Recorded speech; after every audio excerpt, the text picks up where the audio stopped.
नमस्कार। मैं अनिल कुमार गुप्ता राजकीय महाविद्यालय के भौतिक विभाग से बीएससी प्रथम वर्ष के द्वितीय पेपर दोलन एवं तरंगे में व्याख्यान हेतु प्रस्तुत हूँ। कल हमने अपना विषय का प्रथम व्याख्यान किया था और इसमें हमने आपको बताया था कि अपना पाठ्यक्रम क्या है, किस प्रकार से 3 इकाइयों की रचना की गई है, परीक्षा पद्धति किस प्रकार की होगी, परीक्षा पद्धति में part A, part B, part C में जो प्रश्न अपने को मिलने हैं कितने अंक के होंगे और इस विषय के लिए पुस्तकों की जानकारी दी गई। हमने कल सरल आवर्त गति, दोलन गति बताई और ख़ास तौर से एक जो विषय लिया था कि कोई भी पार्टिकल का जो मोशन विभव कूप में है वह गति सरल आवर्त गति होगी। कल मैंने ये भी सिद्ध किया था कि प्रत्येक दोलनी गति सरल आवर्त गति होती है, लेकिन प्रत्येक सरल आवर्त गति दोलनी गति हो जरूरी नहीं है। थोड़ा सा विषय को पुनः आप सबको जोड़ते हुए, यदि कोई कण किसी पैराबोलिक पोटेंशियल बेल में दोलनी गति करता है तो इस प्रकार की जो गति है वो सिंपल हार्मोनिक मोशन SHM अथवा सरल आवर्त गति कहलाती है। सरल आवर्त गति करने वाला जो निकाय है हम उसको हार्मोनिक ऑसिलेटर कहते हैं। और कल हमने ये बताया था कि इसका जो पोटेंशियल एनर्जी का एक्सप्रेशन है वह 1/2 kx² होगा और इस सिस्टम पर जो फोर्स कार्य करता है उसका एक्सप्रेशन हमने कल लिखा था F = -kx। इस समीकरण में माइनस साइन का महत्व है क्योंकि यह बताता है कि फोर्स हमेशा इक्विलिब्रियम पोजीशन की दिशा में कार्य करता है, बल की दिशा बताता है और यह दिशा के कारण हम इस फोर्स को रीस्टोरिंग फोर्स प्रत्यानयन बल कहते हैं। साम्य अवस्था के इधर उधर किसी कण की वह गति जो प्रत्यानयन बल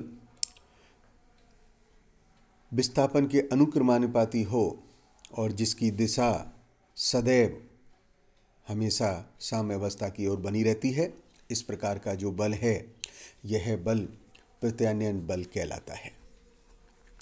तो सरल आवर्त गति की परिभाषा हमने दी, हमने इसको समझाया। ये सारा कुछ कार्य आपने 12वीं क्लास में भी किया है। 12वीं क्लास का जो कुछ अध्ययन आपने किया थोड़ा सा उसी को आपको याद दिलाते हुए हम अपने विषय में आगे बढ़ते हैं।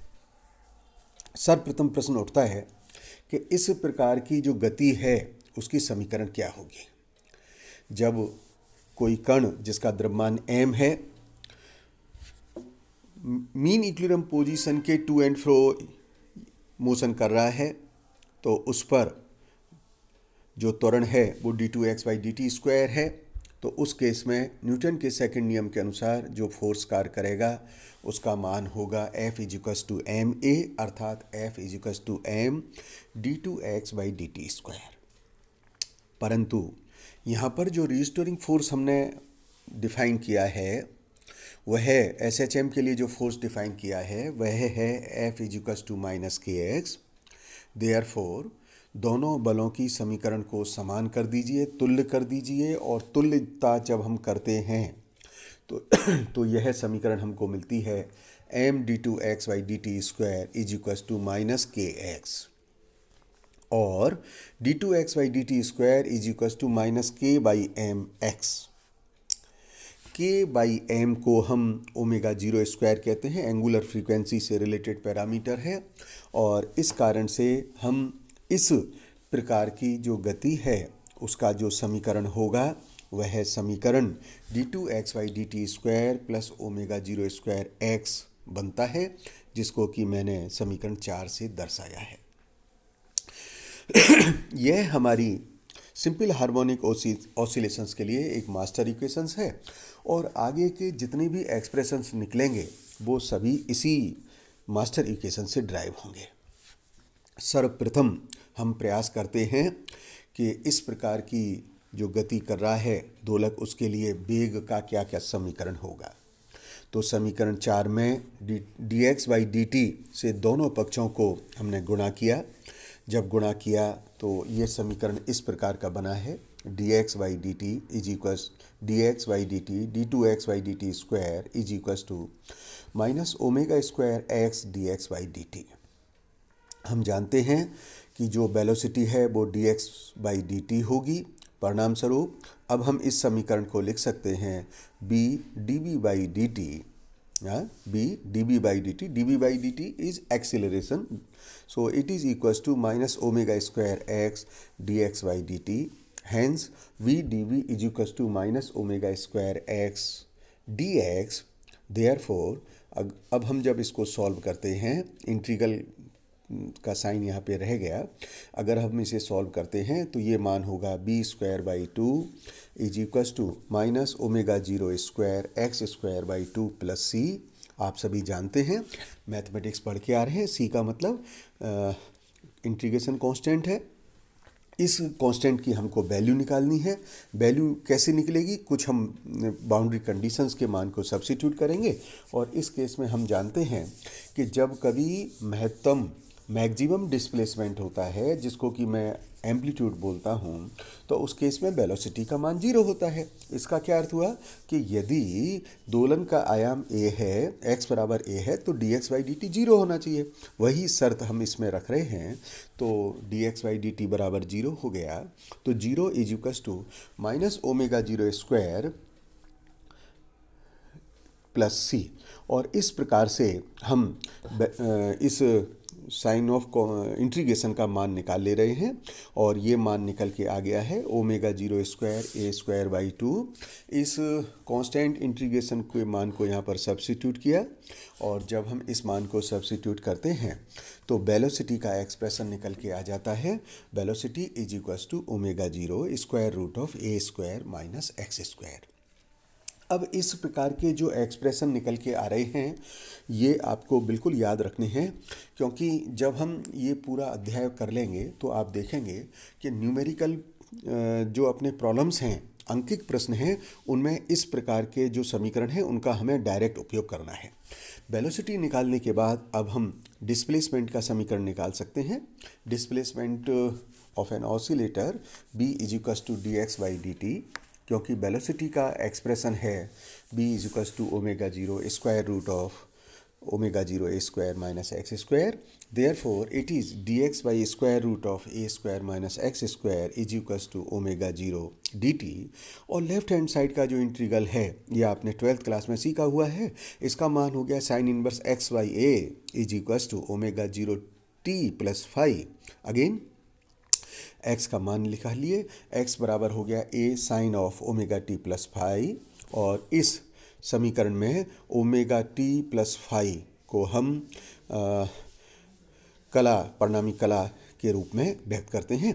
तो डिस्प्लेसमेंट जब निकालना होगा तो हम इस प्रकार से निकाल सकेंगे। हमने वेलोसिटी का मान निकाल लिया, डिस्प्लेसमेंट का मान निकाल लिया, अब हम टाइम पीरियड का ऑसिलेशंस भी निकाल सकते हैं। देखिएगा, अभी हमने जो डिस्प्लेसमेंट का समीकरण निकाला है वह आया है x is equals to a sine of omega zero t plus phi, और हम जानते हैं कि साइन की वैल्यू में 2 पाई के अंतर से जो भी मान बने वो सभी समान होते हैं। क्या मतलब हुआ, sine theta is equals to sine of 2 pi plus theta sine 4 pi plus theta. इसलिए जब हमने कहा x is equals to a sine omega zero t plus phi, तो अगर हम इसमें 2 पाई और जोड़ दें तो भी विस्थापन का मान समान बना रहेगा। परिणाम स्वरूप हम इस समीकरण को लिखे हैं x is equals to a sine of omega 0 t plus 2 pi plus phi, और इसको हमने आगे सिंप्लीफाइड किया। देखिएगा ओमेगा 0 कॉमन ले लिया, इस प्रकार से आ गया। हमने t plus 2 pi by omega 0 को t डैश कहा, तो ये समीकरण निकल के आ गई x is equals to a sine of omega 0 t dash plus phi. T dash समय पर जो दोलक है वह पुनः एक्स विस्थापन के बराबर हो जाता है, अतः जो समय अंतराल हुआ कौन सा, टी डैश माइनस टी, यह इसके आवर्तकाल को परिभाषित करता है। यानी एक दोलन को पूर्ण करने में जो समय लगता है हम उसको आवर्तकाल कहते हैं, और समय अंतराल टी डैश माइनस टी में एक दोलन हमारा पूरा हो रहा है, इसलिए ये आवर्तकाल हो गया। तो इसलिए आवर्तकाल की परिभाषा का प्रयोग करते हुए कैपिटल टी जिससे हम दिखाते हैं, इसका मान हो गया t is equals to t dash minus t. Therefore t dash का मान हमने सब्स्टिट्यूट किया, और सब्स्टिट्यूट करने पर हम देख रहे हैं कैपिटल टी जिसे हम टाइम पीरियड कह रहे हैं, आवर्तकाल कह रहे हैं, इसका मान निकल के आ गया है t is equals to 2 pi by omega 0। Omega 0 आपको ध्यान होगा हमारी मास्टर इक्वेशन में सिंपल हार्मोनिक ऑसिलेटर में हमने डिफाइन किया था square root of k by m. Therefore हम टाइम पीरियड को डिफाइन कर सकते हैं t is equals to 2 pi square root of m by k. अब हम इसमें एक काम और करना चाहते हैं, इससे आप पूर्व परिचित हैं, इसलिए ये पूरा काम आज करना चाह रहे हैं, क्योंकि ये आपने सब कुछ 12th क्लास में सीखा हुआ है। और वो कार्य है एनर्जी का, कि मान लीजिए मैं इस सिस्टम का पोटेंशियल एनर्जी निकालना चाहता हूँ, तो क्या करें। मान लीजिए आपने जो उसकी मीन इक्विलिब्रियम पोजीशन है उससे दोलक को x दूरी पर डिस्प्लेस कर दिया, और उस केस में प्रत्यानयन बल के विरुद्ध विस्थापित करने में जो कार्य किया वह किया गया कार्य क्या करेगा, पोटेंशियल एनर्जी में वृद्धि करेगा, स्थितिज ऊर्जा के बराबर होगा। अतः दोलक को विस्थापन बल द्वारा किया गया कार्य बराबर क्या हो गया, डी डब्ल्यू बराबर f d x. Therefore net amount of work done which will be store in the form of potential energy डब्ल्यू is equals to 0 to x minus f d x. मान लीजिए u 0 बराबर 0 है, इसलिए पोटेंशियल एनर्जी का मान हो गया 0 to x f x. F का मान हमने सब्स्टिट्यूट किया, f is equals to minus k x होता है, इसलिए पोटेंशियल एनर्जी का मान निकल के आ गया u इज इक्वल्स टू 1/2 के x square. This is not a new expression for all of you. All of you are well familiar with all this sort of mathematics derivations. ये सब कुछ आपने 12th क्लास में सीखा हुआ है, nothing is new. But we are building our subject by just rememorize the basic concept. And विस्थापन is equals to x is equals to a sin omega 0 t plus phi. Therefore, potential energy become u is equals to 1/2 k square sin square omega 0 t plus phi. हम जानते हैं k is equals to m omega 0 square होता है, इसलिए k का मान इसमें substitute कर सकते हैं, और k का मान जब हम सब्स्टिट्यूट करते हैं तो हमें स्थितिज ऊर्जा इस प्रकार से प्राप्त हो जाती है। अब आप ध्यान से देखिएगा, अगर हम स्थितिज ऊर्जा पोटेंशियल एनर्जी मिनिमम बोले तो मिनिमम मान 0 होगा, और अगर हम मैक्सिमम लें तो साइन का मान मैक्सिमम 1 होता है, इसलिए इसका जो मैक्सिमम मान होगा वो 1/2 के ए स्क्वायर होगा।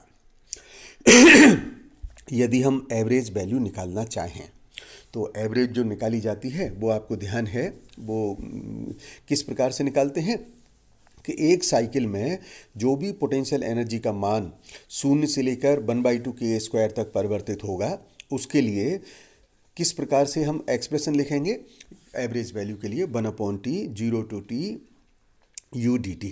तो इस इंटीग्रल में पोटेंशियल एनर्जी का मान रख दें, और देखिएगा जो इंटीग्रल आ रहा है साइन स्क्वायर का, उसका जो मान है वो t/2 होता है। इसलिए average value of potential energy का मान हो गया 1/4 एम ओमेगा 0 स्क्वायर ए स्क्वायर। जिस प्रकार से आपने ये कार्य किया है, बिल्कुल इसी भांति हम पोटेंशियल एनर्जी का भी, काइनेटिक एनर्जी का मान भी निकाल सकते हैं। काइनेटिक एनर्जी का मान होगा k is equals to 1/2 m b square, velocity का मान रखा b is equals to omega 0 square root of a square minus x square होता है। ये मान सब्स्टिट्यूट करने के बाद काइनेटिक एनर्जी का जो मान आ गया है K = 1/2 m omega 0 square a square cos square omega 0 t plus phi. पहले की तरह इसमें से भी हम गतिज ऊर्जा का मिनिमम और अधिकतम मान निकाल सकते हैं। तो मिनिमम मान जो होगा 0 होगा और अधिकतम गतिज ऊर्जा का मान पुनः 1/2 K a स्क्वायर होगा। खास बात क्या है? खास बात यह है, आप देख रहे हैं दोनों प्रकार के जो रिजल्ट्स हैं वो समान हैं। जिस प्रकार से पोटेंशियल एनर्जी में मान मिनिमम और मैक्सिमम 0 और 1/2 K स्क्वायर आ रहा था, बिल्कुल उसी प्रकार से काइनेटिक एनर्जी का मान भी मिनिमम 0 आ रहा है, मैक्सिमम 1/2 K स्क्वायर आ रहा है। अब आप काइनेटिक एनर्जी का भी एवरेज वैल्यू निकाल सकते हैं एक साइकिल के लिए। तो आप देखिएगा वही कार्य जैसे पहले किया था वही कार्य अब कर रहे हैं। 1/t 0 to t kinetic energy का मान रखा और इस इंटीग्रल को सॉल्व किया। जिस प्रकार से इंटीग्रल साइन स्क्वायर का मान t/2 था, इसमें कॉस स्क्वायर की टर्म है और इसका मान भी t/2 है। और एनर्जी जो मिल रही है, एवरेज वैल्यू भी वही मिल रही है जो पोटेंशियल एनर्जी है। और अब आप जब ये सब कुछ ज्ञात कर लें तो टोटल एनर्जी ऑसिलेटर का निकाल सकते हैं। टोटल एनर्जी किससे दी जाएगी? काइनेटिक एनर्जी और पोटेंशियल एनर्जी से दी जाएगी। और इस प्रकार से जब हम इन दोनों समीकरण को जोड़ते हैं तो हम देखते हैं कि किसी भी दोलक की जो सरल आवर्त गति कर रहा है, कुल ऊर्जा का जो मान है वो 1/2 K a स्क्वायर होता है। अर्थात दोलक की जो कुल गतिज ऊर्जा है वह एम पर निर्भर करती है, एम्पलीट्यूड पर निर्भर करती है, एंगुलर फ्रीक्वेंसी पर निर्भर करती है। और उस समीकरण का जो मान होगा वो 1/2 K a स्क्वायर होगा। और K का मान अगर हम सब्स्टिट्यूट कर दें तो एनर्जी का मान 1/2 m omega 0 square a square होगा। कल हम इन सभी पदों के ग्राफ खींचेंगे और फिर कार्य को आगे करेंगे। धन्यवाद।